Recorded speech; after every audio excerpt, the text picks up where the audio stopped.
본문은 그 유명한 스데반 집사의 설교로 하나님께서 아브라함을 부르신 내용입니다.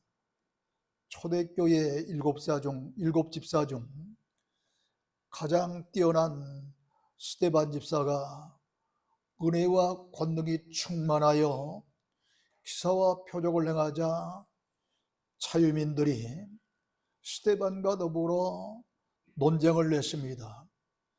이 자유민은 기원전 53년 당대의 최대 강대국이었던 로마 폼페이의 유대 토벌 작전 이후에 로마로 노예로 끌려갔던 그런 유대인들이 자유인이 되었는데, 그 유대인들의 후손을 가리켜서 이 자유인들이라 그럽니다. 이들이 죄와 성령으로 말하는 스데반을 당하지 못하자 사람들을 돈 주고 매수하여 거짓 증언을 하게 하고 백성과 장로들과 서기관들을 충동질하여 체포하여 공회에 와서 신문을 받게 했습니다. 공회의장이었던 대제사장은 이것이 사실이냐 하고 스데반 집사를 신문하기 시작했습니다. 신문의 내용은 거짓 증인의 증언대로 스데반 집사가 모세와 하나님을 모독했다는 것과 거룩한 곳과 율법을 거슬려 말하는데 이것이 사실이냐 확인하는 것이었습니다. 사실이라면 스데반 집사는 죽음을 면치 못할 수밖에 없습니다. 왜냐하면 유대인들은 이 거룩한 곳으로 표기된 이 성전과 율법을 생명으로 내걸고 지키는 사람들이기 때문에 도저히 용납이 될 수 없는 일이기 때문입니다.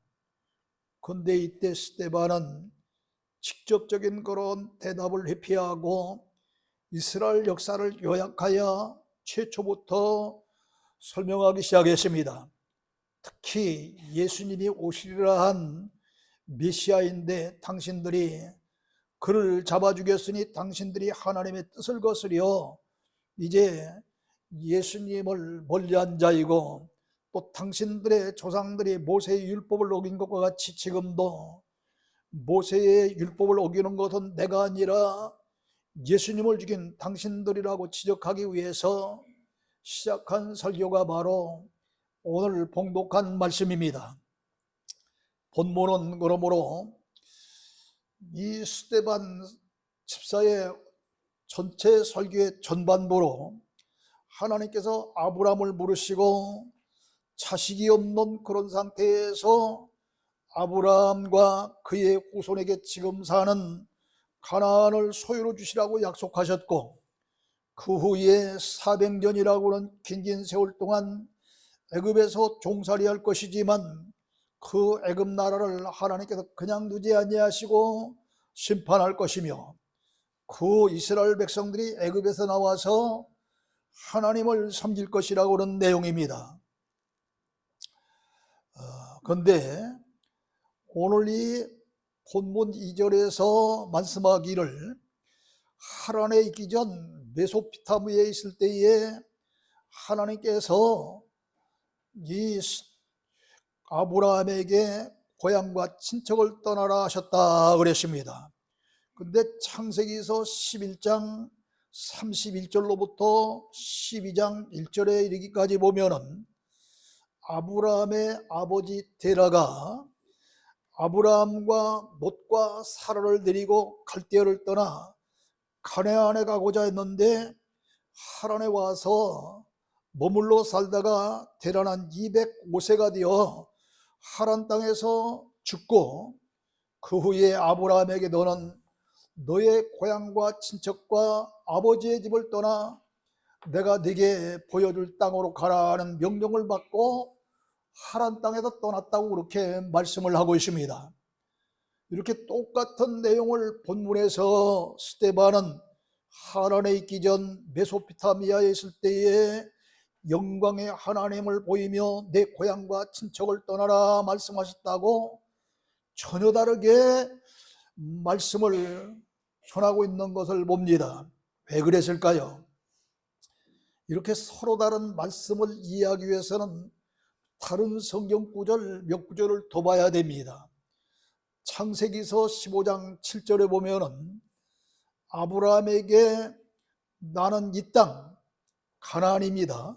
이 가나안을 내게 주어 소유를 삼게 하려고 너를 갈대아인의 우르에서 이끌어낸 여호와니라 하셨는데, 또 느헤미야서 9장 7절에도 주는 여호와시니라, 옛적에 아브라함을 택하시고 갈대아 우르에서 인도하여 내시고 아브라함이란 이름을 주시니라 그랬습니다. 그러므로 아브라함이 아버지 데라와 함께 갈대아 우르에서 살 때 이미 하나님께서 그곳을 떠나 가나안 땅으로 인도하시려는 하나님의 예정이 있었음을 알 수 있습니다. 갈대아 우르는 이방 타신을 그런 믿는 그런 사람들이 많았고, 또 우상을 섬기는 그런 사람들이 많았고, 테라는 심지어 우상장사를 하기까지 하는 그런 사람이었습니다. 그러기에 이 아브라함이 갈대아 우르에서 계속해서 산다고 한다면은 결코 하나님께서 아브라함을 믿음의 조상으로 만들고 나아가 모든 민족이, 더 나아가 세계에 예수 믿는 사람들이 그를 존경하는 큰 그릇과 인물로 만들어야 되겠는데, 그런 것에 계속 살아서는 어떻게 되겠어요? 그래서 이미 하나님의 작정과 예정이 이 아브라함의 아버지 데라와 함께 갈대아 우르에서 살 때부터 되어졌다고 하는 사실입니다. 그러나 이 언제든지 이 아버지와 함께 살 때에 자식은 아버지를 따라 같이 움직이게 되어 있어요. 우리들이 잘 아는 대로 룻기서에도 보면은 분명히 베들레헴 땅에 흉년이 들었을 때에 저 모압 땅으로 이사 갈 때 신앙이 좋았던 것은 이 나오미였고, 또 나오미를 통해서 하시고자 하는 큰 일이 있었지만 나오미를 통해서 베들레헴을 떠나지 아니하고 그의 남편이었던 엘리멜렉을 통해서 베들레헴을 떠나게 하셨던 것처럼, 이제 당시에 이 아브라함의 가족의 그러한 믿음의 족장이라고 보도 싶고, 족장도 못 되는 거죠. 왜냐하면 우상장사요, 우상을 섬기는 땅이었기 때문에. 그러나 가장이면 분명하잖아요. 그렇기 때문에 가장을 통해서 가나안 땅으로 인도를 하시려고 했지만은 이 테라는 그만 하란 땅에 와서 머물러 산 거예요. 그러다가 205세가 되어져서 죽게 되니까 그때 바로 하나님께서 아브라함을 향하여 너는 고향과 친척과 아비집을 떠나 내가 보여줄 땅 알아가라, 이렇게 말씀하신 줄로 믿으시기를 주님으로 축원합니다. 이해가 되실는지 모르겠어요. 갈대아 우르나 하란은 사실상 메소포타미아 지역입니다.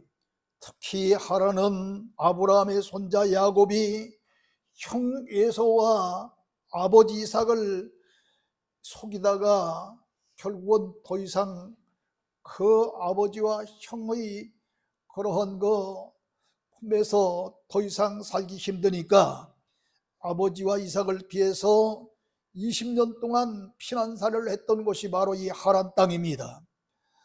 갈대아 우르나 하란은 다 메소포타미아 지역으로, 갈대아 우르뿐만 아니라 이것도 인접 지역이므로 이방신을 섬기고 우상들이 득실거리는 그런 곳이므로 세상 일에 얽매여 살 수밖에 없는 그런 곳이었습니다. 아브라함은 장차 믿음의 조상이 될 사람인데 그런 곳에서 계속 살아서 되겠어요? 그러므로 하나님께서 갈대아 우르에 있을 때에 데라를 통해서 불러내시고 하란에서 아버지가 죽게 되자 거기서 하란을 떠나라고 다시 아브라함에게 재촉하신 줄로 믿습니다. 갈대아 우르나 하란은 모두 이방신과 우상 그런 거 신이 많은 그런 죄가 많은 세상과 같은 곳입니다.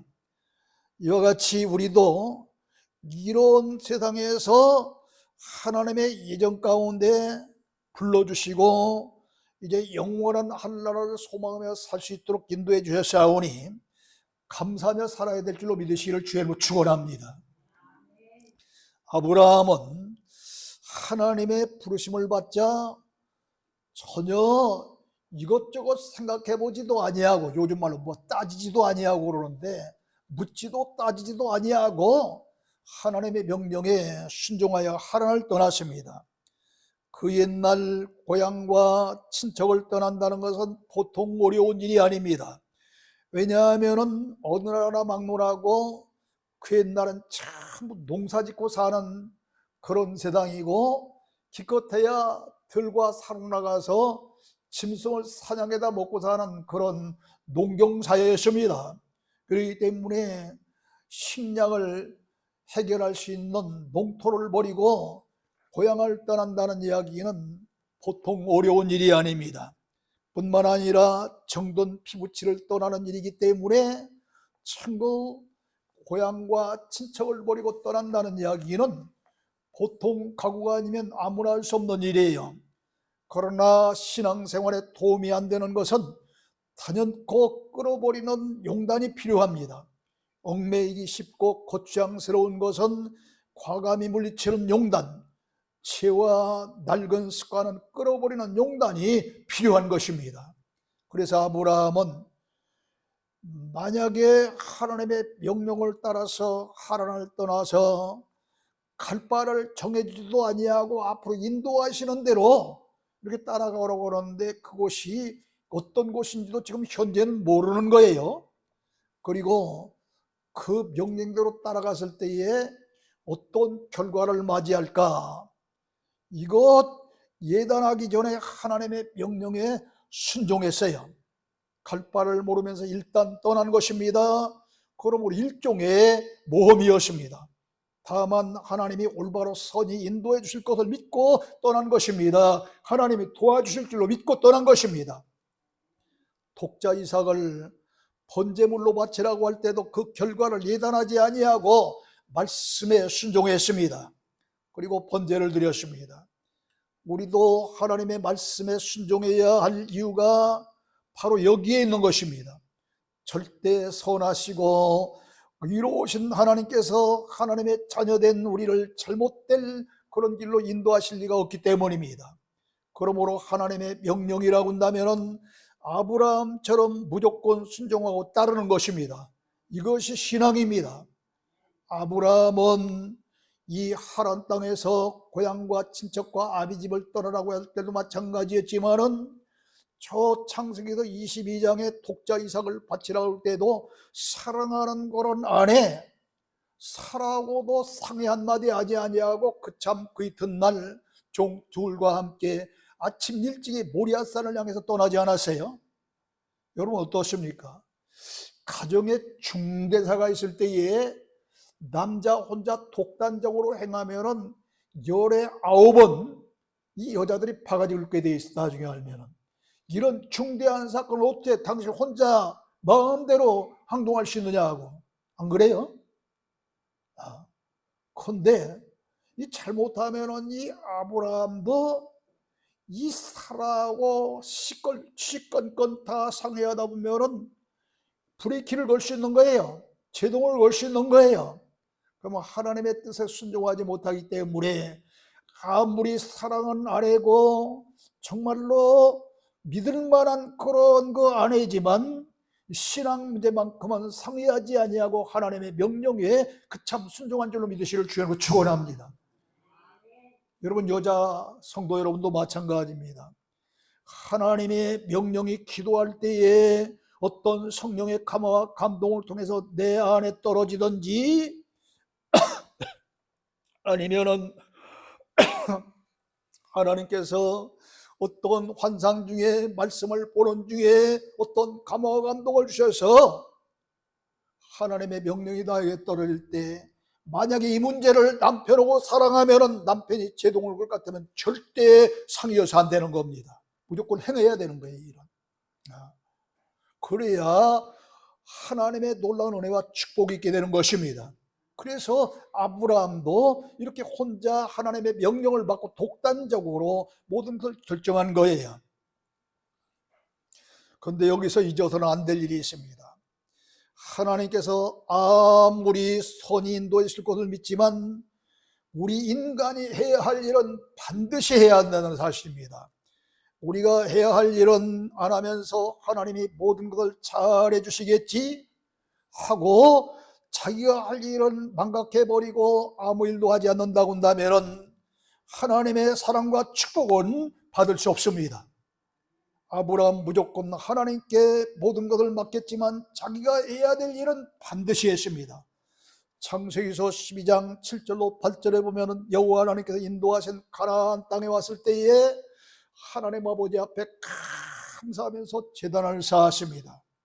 그리고 거기서 있다가 베델 동편으로 옮겨서 장막을 치고 또 제단을 하나님 앞에 간절히 감사한 마음으로 쌓았습니다. 그리고 잠시 이 가나안 땅에 충년이 들어서 그만 이 아내와 롯과 함께 애굽으로 갔다가 자기 아내를 누이라고 속임으로 말미암아 그 애굽의 바로 왕으로부터 창피를 토토히 당하고 그리고 본국으로 돌아왔지요. 근데 본국에 돌아와서 롯과 그리고 아브라함의 목자들이 짐승 문제 때문에 서로 네 것이냐 내 것이냐 하며 싸움 받기를 하다가 아브라함이 이걸 보니까 잘못하면 숙질간의 싸움이 조카와 자기의 싸움으로 숙질간의 목자의 싸움이 잘못하면 숙질간의 싸움으로 번질 것 같으니까 모든 선택권을 이 롯에게 양보하고 자기는 후에 남은 땅 가나안을 차지하게 됩니다. 그런데 그때에도 이제 하나님 보면 창세기서 13장 18절에 보면은 여호와를 위하여 제단을 쌓았더라 그랬습니다. 여러분, 많은 사람들이 제단을 쌓는 일, 또 하나님 앞에 예배 드리는 일, 이 모든 것이 잘못하면은 자기를 위해서 자기의 어떤 그러한 육적인 소망을 이루기 위해서 하나님 아버지 제가 이처럼 귀한 예물을 드리며 감사하며 제사오리 이 문제를 해결해 주시옵소서 제단 쌓는 사람들이 얼마나 많은지 모릅니다. 그러나 아브라함은 자기를 위해서 제단을 쌓은 것이 아니라 여호와 하나님을 위해서 제단을 쌓았다는 것입니다. 이것이 바로 성숙한 믿음의 사람의 제단 쌓는 일이요 예배하는 일을 믿으시기를 주님으로 축원합니다. 그러므로 하나님의 명을 따라 아브라함이 아들 이삭을 제단에 바칠 때도 믿음에 이은 행함이 뒤따랐기 때문에 야고보서 2장 21절 24절에 본 아브라함이 하나님을 믿으니 이것을 의로 여기셨다는 말씀이 이루셨고 그는 하나님의 벗이라 칭함을 받았다 그랬습니다. 여러분, 제가 이 앞에 앉아있는 김종익 집사님을 제 친구라 한다고 한다면 김종익 집사는 저와 좀 비슷한 수준이니까 아니면 수준이 동떨어져 있는 사람입니까? 제 친구라고 한다면 비슷해야죠. 비슷하지 않은 사람한테 어떻게 친구로 만들어? 이게 이 이야기는 굉장한 이야기예요. 하나님이 아브라함을 뭐라고 그랬어요? 하나님의 벗 친구라 했어요. 친구라. 그러므로 사람의 행함으로 의롭다 하심을 받고 믿음으로만이 아니라 그럽니다. 이게 다 믿음과 행함이 일치했기 때문이라는 거예요. 그리고 누가복음 16장 19절로 31절에 보면 거짓 나사로와 불의한 부자에 나와요. 근데 부자는 불신자로 고요시끌하면서 자기의 대문간원에서 날마다 이제 자기가 먹다 남은 그런 음식 부스러기를 먹으며 거지 생활을 했던 그런 그 나사로를 돌보지 않습니다. 그러나 아무리 호요식하며 번지르게 잘 살던 그 부자도 때가 되니 죽게 됩니다. 그런데 죽어서 이런 어디로 갑니까? 음부라고 일컫는 지옥과 같은 곳으로 가서 고통 중에 있습니다. 혀가 타들어가는 고통을 받고 있습니다. 그런데 어쩌다 보니까 거지 나사로는 언제 예수님을 영접했는지 아브라함의 품에 안겼다 그랬습니다. 아까 야고보서 2장에서 아브라함을 누구의 벗이라고 그랬어요? 하나님이 그렇게 얘기했다고 그랬잖아. 아브라함이 하나님이 벗이라고 인정했어요. 그러므로 거짓 나사로가 이제 사후에 아브라함의 품에 안겼다는 이야기는 누구의 품에 안겼다는 이야기입니까? 왜 대답이 없어? 내 김정일 집사가 내 친구면 김정일 집사도 나와 버금가는 수준이어야 된다 이 말이요. 그러니까 누구 품에 안긴 거예요? 아브라함 품에 안긴 이야기는 하나님의 품에 안겼다고는 말이나 동도한 줄로 믿으시기를 주여로 축원합니다. 그 정도로 이렇게 아브라함은 엄청난 그런 하나님의 인정을 받는 사람이 된 겁니다. 이렇게 아브라함은 자기가 해야 할 일을 무슨 일인지 꼭 했으며 하나님의 명령에 순종하는 행함이 따르는 그런 믿음의 사람이었기 때문에 하나님께서 아브라함을 더욱 사랑하셔서 하나님과 동등된 친구로 삼아주신 줄로 믿습니다. 아브라함은 하란에 있다가 가나안 땅에 들어갔어요. 아브라함은 아버지 데라를 따라 갈대아 우르를 떠나 하란에 와서 아버지가 세상을 떠날 때 그때까지 하란에서 살았으나 아버지가 죽고 난 후에 하란을 떠나라고는 하나님의 명령을 받고 하나님의 인도하심을 따라 가나안에 들어갔습니다. 여기서 하나님은 아브라함에게 두 가지 약속을 그리고 예언을 해주십니다. 첫째로 현재는 발붙일 만큼도 유업이 없지만 너와 네 후손에게 이 땅을 소유로 주시리라는 약속입니다. 당시 아브라함의 나이가 75살 정도였고 자식이 없는 상태인데 앞으로 자식을 낳아 이 땅에 그리고 그와 후손에게 유업으로 친다고 하셨으니 인간적인 생각으로는 도저히 아이를 낳을 수 없는 노령인데 자식을 준다는 말씀이었어요.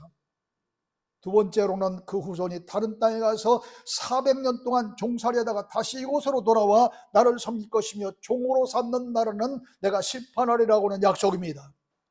그런데 도저히 있을 수 없는 그런 일이었지만 아브라함은 하나님의 약속을 믿는 그런 신실한 믿음의 사람이었습니다. 실제로 아브라함은 75세 정도가 아닌 그 후에 25년 세월이 터울러서 100세의 아들 이삭을 낳았고 그 후손들은 7년 대윤영 때 애굽에 가서 400년 동안 종살이를 하고 본국으로 돌아왔습니다. 그리고 이스라엘을 종으로 부리던 애굽은 하나님의 심판으로 말미암아 이스라엘 백성들을 놓아두지 아니하니까 10가지 재앙을 당합니다.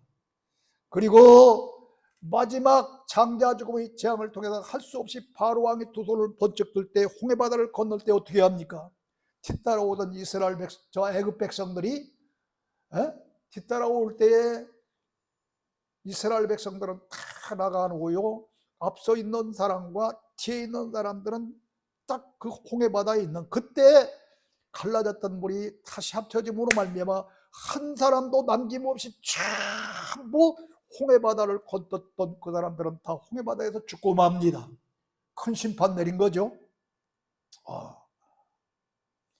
여기서 우리는 하나님 주시는 교훈의 섭리를 깨달아야 합니다. 첫째는 신앙에게는 현재의 생활보다 미래의 소망이 더 크다는 것입니다. 당시 이런 약속과 예언의 말씀을 해주실 때는 아브라함에게 자식이 없었습니다. 그런데도 그보다도 훨씬 나이가 많은 100세 이삭을 약속의 아들로 주셨습니다. 그때 아브라함의 아내 사라는 90세였습니다. 여자 나이 90세면 맨스가 이 생리가 다 끝나는 때요. 남자 나이 100세는 생산 능력이 없는 그런 때입니다. 그러나 하나님은 말씀하십니다. 사람의 힘과는 할 수 없을 때 하나님의 능력으로는 할 수 있느니라. 할렐루야. 그러므로 아브라함의 나이 100세, 사라의 나이 90세였지만은 놀랍게도 이삭이라고 하는 하나님의 약속의 아들을 주신 줄로 믿습니다.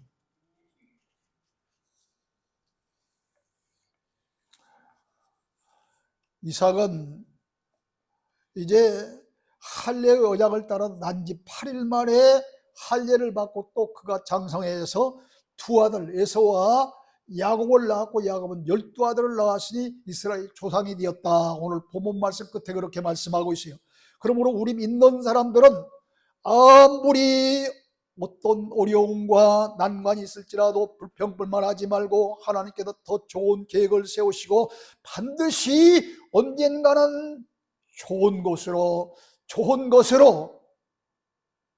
축복해지라는 소망을 가지고 살아야 될 줄로 믿으시기를 주여로 축원합니다. 두 번째는 고난이 없는 대가는 없습니다. 아브라함의 후손에게 가나안 땅을 유업으로 준다고 했지만 그냥 주시지 않았습니다. 타국 애굽이라고 하는 것에서 400년 동안 종살이하는 고통을 거쳤습니다. 정확히 말하면 430년이었습니다. 그리고 그것으로 끝나지 아니하고 40년 동안 광야에서 헤매는 방랑 세월을 한 후에야 가나안 땅을 주셨습니다. 그러니까 430년 플러스 40년이면 470년 만에 가나안 땅을 얻은 거예요. 고난 없이 젖과 꿀이 우러나는 가나안 땅을 얻을 수 없었어요. 이처럼 하나님은 대가 없는 큰 선물을 주지 않습니다. 이 세상을 사는 동안도 마찬가지입니다. 요셉을 보세요. 요셉이 커져 저 애굽의 총리 대신이 되었습니까? 아니잖아요. 그는 형들의 모함과 형들의 미움을 받아서 애굽으로 팔려가서 감옥살이까지 하게 됩니다. 그런 중에도 그는 신앙을 잃지 아니하고 보디발의 가정에서 모험살이 할 때도 마찬가지고 그 힘들고 어려운 감옥살이 할 때도 마찬가지고 하나님을 떠나지 않습니다. 오 주여, 내가 이 고통스러운 감옥에 있고 이 보디발의 가정에 있을지라도 하나님께서 나와 함께 하시는 줄 믿습니다. 선이 인도하여 주시옵소서 하면서 믿음으로 살 때 요셉은 하나님의 마음에 드니 그가 애굽의 종이 되어서 7년 대유명 때 이 애굽뿐만 아니라 모국에 두고 온 70여 명의 가족을 구원한 놀라운 그런 민족의 구원자가 된 줄로 믿으시기를 주님으로 축원합니다. 고난 없이 안 됐잖아. 모세도 마찬가지예요. 모세도 그가 궁중에서 살 때에 자기들의 그런 백성들이 얼마나 고통받는가, 고통의 현장에 나가 보니까 히브리인과 애굽 사람들이 싸움을 하는 것을 볼 때에 이 히브리인들이 애굽 사람을 그냥 쳐 때리고 눌러버렸으면 좋겠지만 오히려 히브리인 자기 백성이 아주 얻어맞습니다. 그러니까 성격이 나가지고 모래가 그들을 저쪽에서 모래 속에 파묻습니다. 그것이 바로왕의 귀에 들려서 이제는 더 이상 궁중에서 살 수 없으니까 뛰쳐나가서 어디로 갑니까? 미디안에 가서 이드로의 양을 치면서 삽니다. 남의 모슴살이를 합니다. 그런 고통 가운데 연단을 받다가 후에 호렙산 기슭에서 하나님의 부르심을 받고 그는 민족의 지도자요 신앙의 지도자였던 훌륭한 모세가 된 줄로 믿습니다. 다윗도 마찬가지입니다. 저 베들레헴 땅에서 얼마나 고통받았습니까? 양치는 그런 목동으로서 날마다 고통 중에 날마다 세월을 보냈습니다. 그러나 그의 마음속에는 어디에 있던지 간에 하나님을 떠날 줄 몰랐습니다. 하나님을 섬기는 마음이 있었습니다. 그렇기 때문에 이스라엘 백성들이 골리앗 장군이 쳐들어왔을 때에 아무도 그를 대항할 수 없었지만 이 믿음의 그러한 그 다윗이었기 때문에 비록 목동 출신이었지만 내가 한번 그 전쟁 마당에 나가보겠습니다 해서 그가 나가서 평소에 양을 칠 때 가지고 올던 물맷돌로 하나님을 향해서 던지기 전에 하나님이여 저 골리앗은 칼과 창을 가지고 나오지만 나는 주의 이름으로 하나님의로 나가오니 하나님이여 도와주시옵소서 하면서 물맷돌을 던지니 골리앗이 정통맷돌을 맞아주고 이스라엘이 승리하게 되잖아요. 이렇게 해서 하나님이 마음에 합한 자로 여기고 그를 이스라엘의 이제 2대 왕으로 위촉하신 줄로 믿습니다. 이렇게 모든 위대한 사람들이 때로는 머슴살이도 왔고 남의 양을 치기도 왔고 때로는 감옥에 들어가서 고통도 받았습니다. 그러나 그 고통 속에서도 하나님을 잊지 아니하고 신앙으로 계속해서 하나님의 뜻대로 살려고 몸부림쳤을 때에 출세가 있었고 성공이 있었고 승리가 있었는 줄로 믿으시기를 주님으로 축원합니다. 이것이 하나님이에요. 그러나 이제 종으로 버린 애굽 나라를 심판하시듯 우리를 괴롭게 한 이 불의한 세상 악한 원수막이 주님 오실 때는 다 그들도 심판을 면치 못할 것입니다. 왜요? 우리도 영원한 하늘나라에 가면 그냥 받는 것이 아니에요. 하늘나라를. 아니, 자기 십자가의 고난이 다 있잖아요. 저마다 자기 나름대로의 십자가와 같은 고난이 다 있는 거예요. 뿐만 아니다 보면 신앙생활 하다 보면 여러 가지 지켜야 할 것들이 얼마나 많습니까? 또 세상과 마귀와 싸워 이겨야 하는 고난 얼마나 많습니까? 때로는 피눈물 나는 역경과 핍박과 환난과 시험이 얼마나 많습니까? 그러나 이런 것을 다 이겨야 하는 그런 고난이 따르지만 그 고난을 이긴 자에게 로마서 8장 11절에 보면 그렇게 말합니다. 우리가 그와 함께 영광을 받기 위하여 고난도 함께 받아야 할 것이니라 그랬습니다. 하나님이 주시는 축복을 받고 하나님과 함께 영광을 받기 위해서는 영광만 바라는 공짜 심리, 공짜 신앙생활이 아니라 그를 위해서 고난도 같이 받아야 된다는 거예요. 그런데 우리는 조금 현실이 어렵고 고통스러우면 짜증냅니다, 불평합니다, 원망합니다. 이건 마귀가 좋아하는 일, 마귀에 속지 말라고요. 그럴 때마다 하나님 나에게 힘을 주시기 원합니다. 능력을 주시기 원합니다. 사람의 힘과 능력으로 할 수 없지만 하나님의 능력으로 할 수 있는 줄로 믿습니다. 기도할 때에 그 원수마귀를 이기고 시험과 여러 가지 고통과 뼈가 박해를 이길 수 있는 힘과 능력을 주실 줄로 믿습니다. 사랑하는 성도 여러분, 하나님에서 하나님이 아브라함의 하란을 떠나라 하시고 이제 약속해 주신 말씀은 아브라함의 순종과 함께 다 이루어졌습니다. 그러므로 아직 이루어지지 아니한 일들도 반드시 하나님이 때가 되면 이루어질 줄로 믿습니다. 우리 모두 이 소망을 가지고 어떤 어려움과 고통과 시련이 있을지라도 기도하며 말씀을 삼야하며 믿음으로 이런 모든 일을 잘 이기면서 저 소망의 하늘나라를 보면서 사실을 짓는 그런 큰 믿음의 소자가 다 되시기를 주님으로 축원합니다. 하나님 아버지 은혜를 감사합니다. 오늘 이 시간 하나님께서